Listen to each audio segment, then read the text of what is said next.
महाराज जी, हर युग में भगवान किसी ना किसी रूप में आते हैं।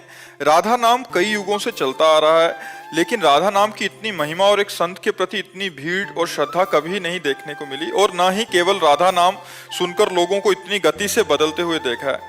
महाराज जी, आप उस युग में आए हो जिस युग में हम हैं। गुरुदेव भगवान, भगवान का प्रभाव जागृत होता है।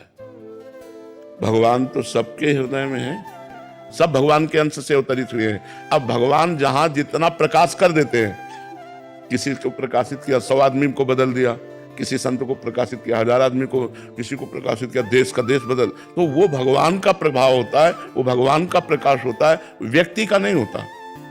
इस व्यक्ति का प्रभाव नहीं है, उस परमात्मा का प्रभाव है। वो चाहता है तो उस वाणी में बैठ करके जीव का मंगल कराने लगता है, वो चाहता है तो नाम का प्रकाश होने लगता है। क्या राधा नाम हम ही ने पहली बार लिया? क्या बहुतों ने लिया है, बहुतों ने गाया है, महिमा गाई है। अब उनको यहां से प्रकाशित करवाना है, तो जब बोला राधा तो करोड़ों लोग बोल रहे हैं राधा राधा, है ना। तो वो भगवान का प्रकाश है, वो भगवान का प्रभाव है, अवतार नहीं। और भगवान जब अवतार लेते हैं तो अपनी अनंत शक्ति से लेते हैं। दुष्टों का संहार करना, भक्तों को सुख देना, प्रेममयी लीला करना, मतलब वर्षा कर देते हैं भगवान। जब अवतार लेते हैं, घोर पापियों को भी भगवान परम पद देते हैं, बिना साधना के भी परम पद देते। अवतार एक अलग चीज है। अवतार का मतलब होता है स्वयं भगवान पधारे हैं।